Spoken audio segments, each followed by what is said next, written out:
Bonjour à tous, on se retrouve aujourd'hui pour parler gestion des data et exercice d'évaluation avec la technologie ISO inertielle. Réduire l'ISO inertielle à une machine excentrique, c'est avoir une encyclopédie et l'utiliser pour caler son canapé. Ça fait le job, mais si on ouvre l'encyclopédie, on peut en faire beaucoup plus. L'ISO inertielle, ça a été communément utilisé comme machine à surcharge excentrique. Moi, l'ISO inertielle, je l'ai surtout vu comme un outil d'évaluation et de monitoring. Pour ceux qui ne me connaissent pas, je suis Gaël Faury, préparateur physique, fondateur de Setup Performance. Je propose pour les athlètes et les staffs des solutions innovantes d'optimisation de la performance avec la technologie ISO inertielle. Autrement dit, on essaie d'identifier les leviers et les blocages pour la performance des athlètes. D'abord, pourquoi l'ISO inertielle?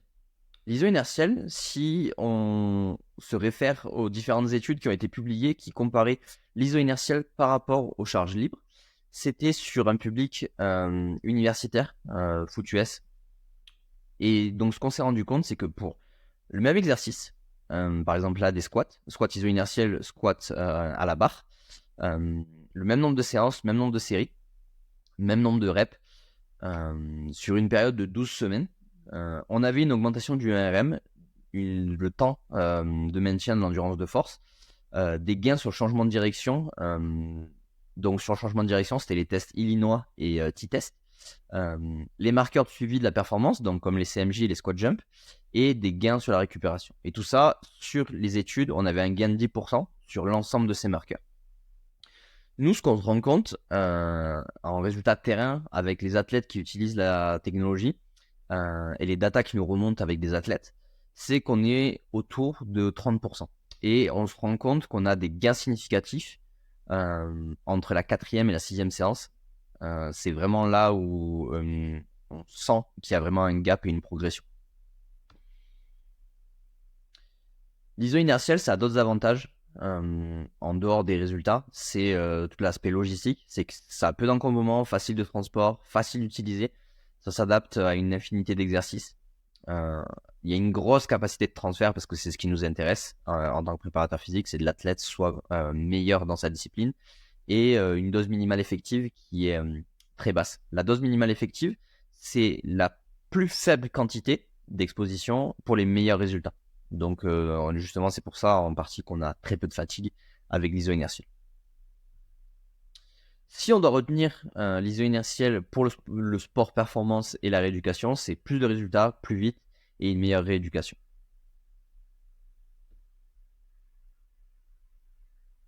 Donc les datas en 3 étapes. Aujourd'hui, ce qu'on se rend compte, c'est qu'on est noyé dans les datas. On en a énormément et l'erreur qu'on fait, c'est de prendre la même data pour tous les outils. Certes, c'est intéressant parce que du coup, on peut comparer la même chose, mais on se rend compte qu'il y a des outils où la data, elle est moins parlante dans ce contexte-là par rapport à un autre outil. Et donc, il faut réussir à nuancer. Moi, ce que je vous propose, c'est d'isoler différentes datas qui vont parler dans la progression ISO inertielle. Ensuite, ça sera à vous de trouver des KPI transversaux entre la préparation physique, le technico-tactique, la discipline, et que vous puissiez faire vos liens. Donc, la première des choses, c'est le timing. Moi, ce qui va m'intéresser à l'ISO inertielle, ça va être les temps d'atteinte de Vmax, Pmax et Fmax. Que ça soit en excentrique ou en concentrique. La seconde, ça sera la vitesse. Donc, quelle vitesse j'ai dans la phase excentrique, quelle vitesse j'ai dans la phase concentrique et le ratio entre ces deux vitesses. Et ensuite, dans mon amplitude de mouvement, est-ce que j'ai des variations de vitesse ou pas?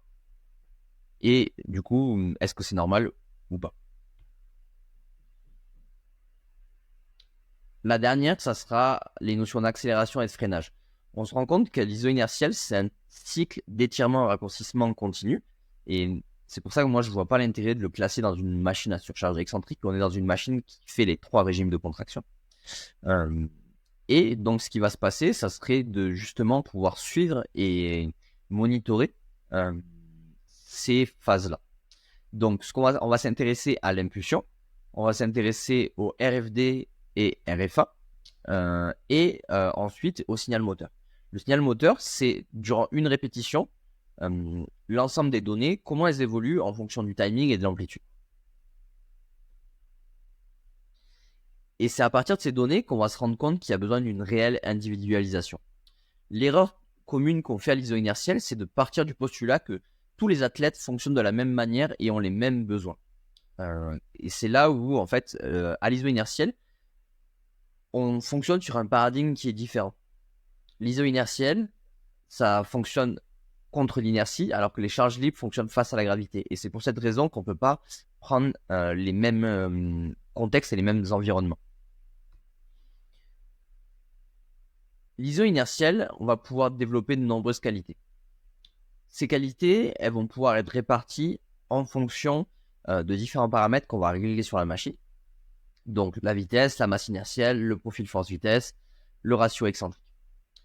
À partir de là, on va avoir un spectre et une matrice où l'athlète va se placer dans un domaine ou dans l'autre.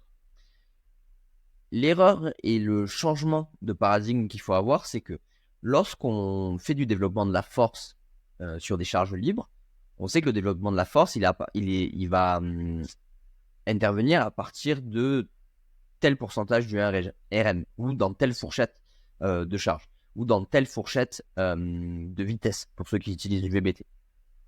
Nous, ce qu'on se rend compte, c'est que l'iso inertiel, c'est encore différent. On peut avoir un développement de la force pour une faible charge chez un athlète, et au contraire, va avoir du développement de la force pour de la haute charge. Et ça, dans tous les paramètres. Là, par exemple, on a une évaluation d'un profil vitesse-charge sur l'ensemble des séances que l'athlète a fait. On se rend compte que charge vide, charge moyenne, charge complète, l'athlète va balayer un certain spectre de vitesse. Et donc, c'est à partir de là qu'on va pouvoir choisir et pouvoir établir en fait la table de développement, d'individualisation de l'athlète. Si on veut travailler autour de 1 mètre seconde, on va se rendre compte que c'est possible à charge vide, à charge moyenne et à charge haute. Par contre, si on veut travailler autour des 2 mètres secondes, on sait qu'on sera obligé pour cet athlète-là de travailler à charge vide. Et ensuite, on va voir aussi l'évolution en fonction des séances. Là, c'était une période de 12 semaines. On va voir justement comment évolue et comment ce spectre se déplace. On se rend compte que sur les premières séances à charge vide, l'athlète faisait de la force max. Et enfin, il était, les séances qui correspondent, les séances plus tardives, c'est les séances jaunes. On était sur des séances beaucoup plus basses, donc plus de développement de la force max. Et ça, ensuite, on va l'avoir, on peut faire ce test-là pour les ratios excentriques, pour les profils force-vitesse.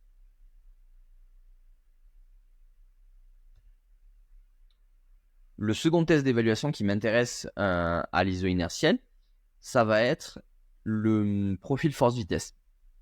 Les profils force-vitesse commencent à se démocratiser à l'heure actuelle, depuis de nombreuses années. Mais on s'intéresse que au profil force-vitesse concentrique. Et on se rend compte que d'un point de vue excentrique, on a aussi des variations selon la vitesse de la charge. Et donc là, on va pouvoir avoir une comparaison. Donc les triangles vers le bas, c'est excentrique, les triangles vers le haut, c'est des concentriques. Et là, on se rend compte que l'athlète, il est très groupé entre son profil concentrique et son profil excentrique. Alors qu'à l'excentrique, on aimerait avoir de la haute vitesse pour être justement en mesure de gérer les sollicitations de son activité.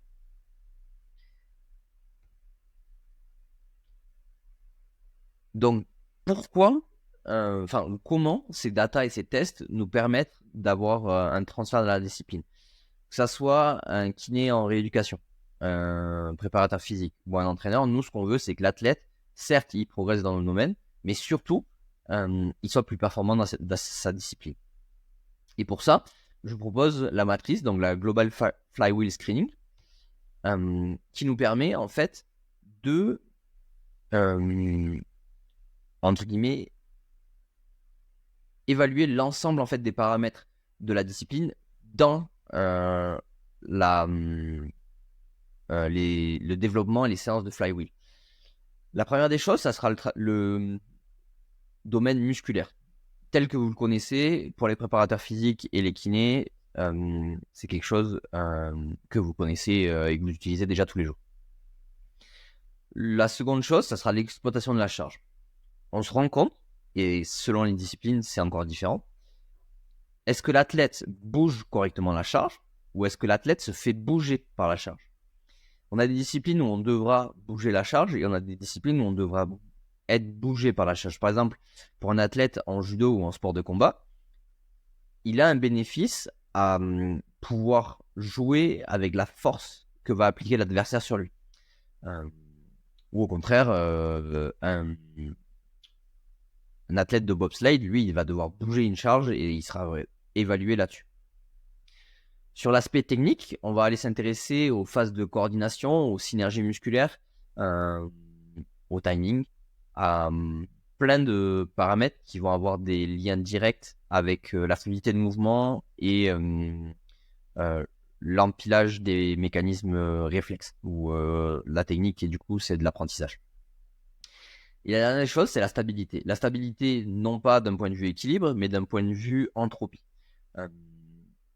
Comment le système interagit à l'ensemble des sollicitations qu'on lui donne et est-ce qu'il est en mesure de le gérer ou pas? Et surtout, quel paramètre vient faire un trop-plein et vient déstabiliser le système? Et donc, si on vient replacer nos paramètres data qu'on a vu tout à l'heure, on arrive dans ce spectre-là. Ce qu'il faut voir, c'est que chaque carré a à nouveau un spectre différent où on va venir inclure les ratios force-vitesse, les ratios les ratios excentriques-concentriques et les profils force-vitesse. Ça, comment on le met en place sur le terrain? Donc, c'est là où on en vient. On a eu un outil d'évaluation. On a un outil qui nous a fait un lien data avec les contraintes de la discipline. Et maintenant, comment en fait on arrive à partir de ces data à stimuler le système nerveux pour que l'athlète puisse avoir un transfert dans sa discipline? Donc, on reprend notre base de développement des qualités et de réglage de la machine. Et on se rend compte que parmi toutes ces qualités, on avait du développement sous-cortical, on avait des skills, on avait des développements sur-cortical, on avait de la neuroplasticité. Tout ça était en fait des éléments et des qualités liés directement au système nerveux. Et donc c'est à partir de là où on va pouvoir, grâce à l'iso inertiel, pouvoir agir directement sur la boucle sensorimotrice. On va agir sur les voies de stabilisation réflexe.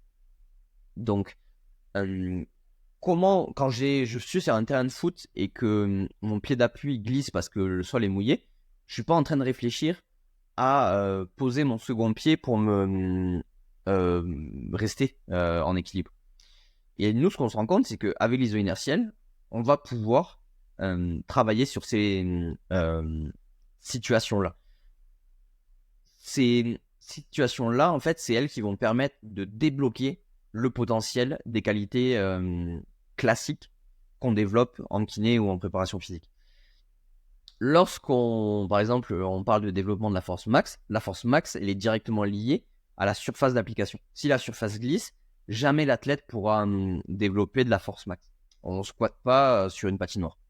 Donc, c'est à partir de ces choses-là où on a fait un travail préparatoire, on a développé des qualités, mais là, on s'intéresse à la notion de transfert et qu'est-ce qui empêche mon athlète de s'exprimer.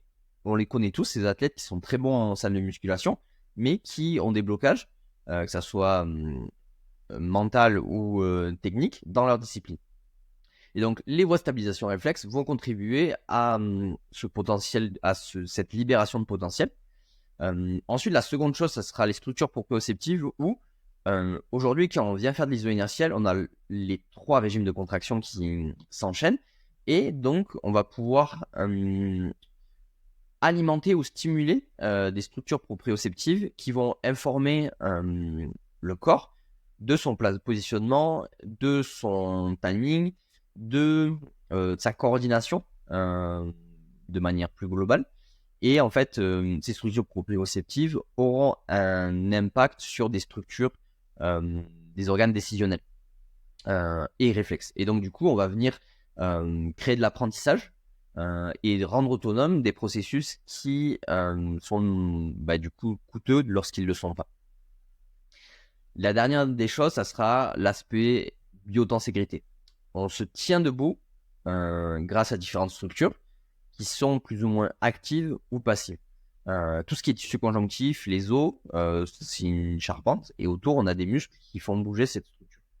Ce qu'on se rend compte, c'est que par exemple, au niveau facial, on a un organe qui va venir s'adapter en fonction de justement des tonus et des longueurs musculaires pour pouvoir réorganiser les tensions. Par exemple, on prend un exemple, lorsqu'on a les ischios tendus, le bassin vient basculer vers l'arrière, le tissu se réorganise pour du coup remettre de la tension sur notre chaîne abdominale et éviter que notre buste tombe en arrière. Et ça se fait de manière autonome. Et donc ça, pour éviter que ça soit tout le temps conscient et avec du tonus musculaire, on a derrière des structures myofaciales qui s'organisent et qui viennent jouer le rôle d'une structure entre guillemets passive. Et c'est à partir de cette situation-là, on va pouvoir appliquer de la tension sur ce système-là grâce à l'iso inertiel. Et grâce à cette tension, on va pouvoir réorganiser les structures. Si on fait on prend une photo de quelqu'un sur le plan sagittal pour voir comment il se tient, s'il est voûté, s'il est en arrière. On prend une photo, on lui fait faire du squat à l'iso inertiel. Il sort de la machine, on lui reprend une photo. Normalement, s'il n'y a pas de blocage, il s'est redressé, il s'est réorganisé et il va avoir une sensation d'optimisation du mouvement. Et donc, c'est à partir de là où l'iso inertiel peut agir de manière globale sur la notion de transfert et sur tous les mécanismes autonomes. Ce qu'on oublie trop souvent, c'est que l'iso inertiel, ça a énormément de qualité, c'est un outil qui apporte énormément de résultats, mais par contre, peu de gens l'utilisent ou peu de gens arrivent à avoir des résultats avec. Et ce qu'on se rend compte, c'est de la manière dont on l'utilise qui fait cette différence. Donc, la data aide à la prise de décision et pas le contraire. Donc, ça veut dire que c'est votre œil d'entraîneur et les autres paramètres qui permettent de tirer des conclusions. Il faut, de manière continuelle, recontextualiser la situation. On peut avoir telle data dans un contexte et dans une autre contexte, avoir quelque chose de différent. Et, comme je disais dans la diapo précédente, l'iso inertiel est un outil de stimulation du système nerveux. Quand on dit stimulation, ça peut être positif ou négatif. Et ça, c'est lié notamment à la dose, à la périodisation, à la manière dont vous l'incluez dans votre système. Et si vous voyez que l'iso inertiel dégrade la gestuelle de votre athlète, c'est que c'est juste pas adapté pour lui à ce moment-là et qu'il faut s'intéresser aux paramètres de dosage pour que du coup ça puisse l'aider. Merci d'avoir suivi cette courte capsule. Pour ceux qui veulent les différents outils, études et moyens d'utiliser, outils complémentaires que j'ai utilisés durant cette présentation, je vous laisse scanner le QR code ou cliquer sur le lien pour pouvoir les recevoir par mail. Et pour le reste, on se retrouve sur cette performance. N'hésitez pas à venir me poser des questions ou commenter cette vidéo. Ce sera un plaisir d'échanger avec vous. Et on se retrouve pour une prochaine capsule bientôt. Merci.